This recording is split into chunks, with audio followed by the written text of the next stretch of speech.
Shalom, mes chers frères et sœurs à travers le monde. Soyez bénis, que la grâce et la paix du Seigneur soient avec chacun d'entre vous. Nous bénissons le Seigneur pour ce moment qu'il nous accorde. Merci pour la respiration et pour l'inspiration qu'il nous donne, afin que nous puissions être encore à ses pieds. Alors, aujourd'hui encore, ce que nous allons partager comme exhortation se trouve dans Hébreux chapitre 11. Hébreux chapitre 11, nous allons lire les 4 premiers versets rapidement. Hébreux chapitre 11. Hébreux chapitre 11. Alléluia, nous bénissons le Seigneur pour sa parole. Hébreux chapitre 11, nous parlons de la foi. Il est écrit ceci dans Hébreux chapitre 11. Or, la foi est une ferme assurance des choses qu'on espère, une démonstration de celles qu'on ne voit pas. Or, la foi est une ferme assurance des choses qu'on espère, une démonstration de celles qu'on ne voit pas. Pour l'avoir possédée, les anciens ont obtenu un témoignage favorable. C'est par la foi que nous reconnaissons que l'univers a été formé par la parole de Dieu, en sorte que ce qu'on voit n'a pas été fait de choses visibles. Vous voyez, c'est par la foi que nous reconnaissons que l'univers a été formé par la parole de Dieu, en sorte que ce qu'on voit n'a pas été fait de choses visibles. C'est par la foi qu'Abel offrit à Dieu un sacrifice plus excellent que celui de Caïn, car c'est par elle qu'il fut déclaré juste, Dieu approuvant ses offrandes, et c'est par elle qu'il parle encore, quoique mort.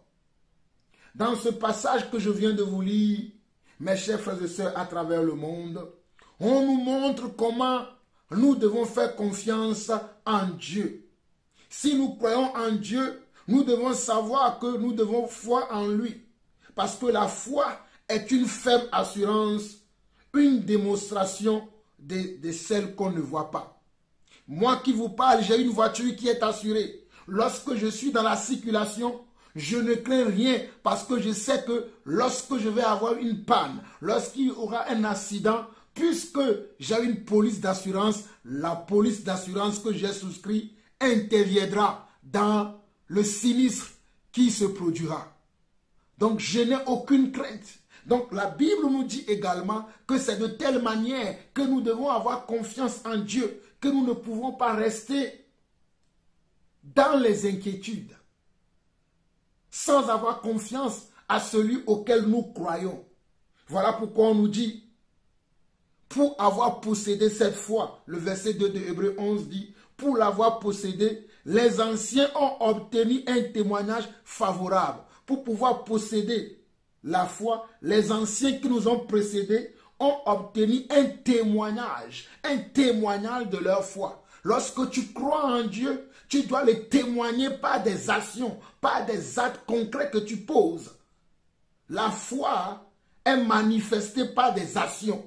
La foi est démontrée par des actions. Voilà pourquoi on nous dit au verset 3, c'est par la foi que nous reconnaissons que l'univers a été formé par la parole de Dieu, en sorte que ce qu'on voit n'a pas été fait de choses visibles. C'est par la foi que nous reconnaissons cela, parce que nous n'étions pas là lorsque le Seigneur avait créé le ciel et la terre. Nous n'étions pas là, mais par la foi, nous reconnaissons que c'est lui qui l'a fait. Par la foi, nous reconnaissons que le ciel a été créé par Dieu, la terre a été créée par Dieu, les arbres, les animaux ont été créés par Dieu. Toutes les créatures qui sont dans le monde ont été créées par Dieu. C'est par la foi que nous le reconnaissons. Et au verset 4, on nous dit, c'est par la foi qu'Abel offrit à Dieu un sacrifice plus excellent que celui de Caïn. Vous voyez, c'est par la foi qu'il y avait 2 personnes sur terre. Il y avait Abel et Caïn. Et les deux ont fait comment? Un sacrifice à Dieu. Mais on nous dit ici que c'est par la foi qu'Abel offrit à Dieu un sacrifice plus excellent que celui de Caïn. Donc par la foi, Abel a compris qu'il doit honorer Dieu avec de bels produits, avec de bonnes choses. Par la foi, Abel a compris qu'il doit donner à Dieu les meilleures choses qu'il possède, les meilleures choses qu'il a, parce que d'ailleurs, tout ce qu'il a, c'est Dieu qui le lui a donné.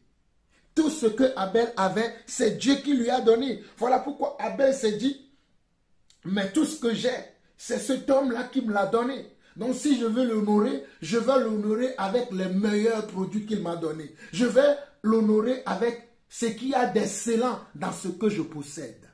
C'est ça ce qu'on appelle la foi. Oh, alléluia. Regardez comment Abel a compris comment il doit manifester sa foi envers son Dieu. Abel a compris comment il doit manifester sa foi. Voilà pourquoi il a fait le sacrifice qui est plus excellent que celui de son frère Caïn. C'est par la foi qu'Abel offrit à Dieu un sacrifice plus excellent que celui de Caïn.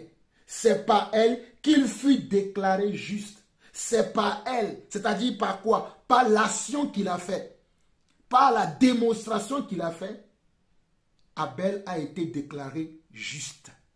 Oh, alléluia. Mon frère, ma soeur, est-ce que tu peux faire une action pour démontrer à Dieu comment tu l'aimes? Pour démontrer à Dieu comment tu crois en lui?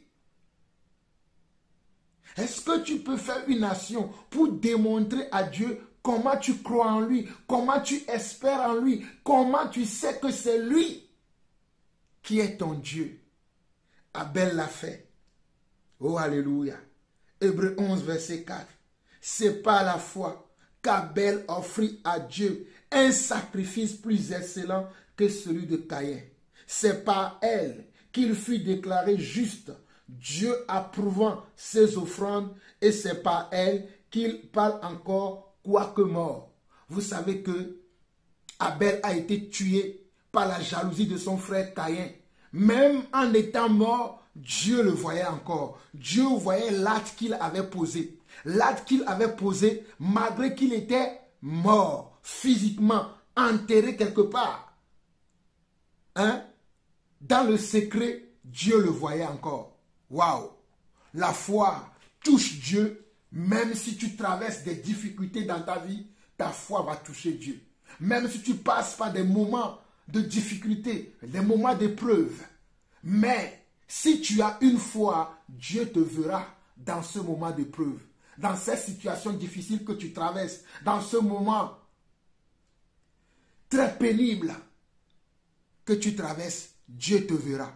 Parce que Dieu a vu Abel, malgré que son frère Caïn était jaloux de lui, parce que Abel a manifesté sa foi envers Dieu en lui donnant les meilleures choses qu'il possédait, en lui donnant un sacrifice excellent. Et cela n'a pas plu à son frère parce que Dieu avait agréé le sacrifice d'Abel et non celui de Caïn. Dieu avait apprécié le sacrifice d'Abel et non celui de Caïn. Et Caïn a été jaloux de son frère Abel et il l'a tué. Mais Abel qui était mort, son sang était versé, il avait été enterré dans le secret quelque part. Mais Dieu s'est souvenu toujours de lui. Et Dieu est venu pour dire à Caïn, où est ton frère? Donc mon frère, ma soeur, toi aussi, garde ta foi, peu importe ce qui arrive, Dieu se souviendra toujours de toi. Vous avez écouté votre frère le serviteur, l'apôtre Jean-Paul Laosson. Shalom.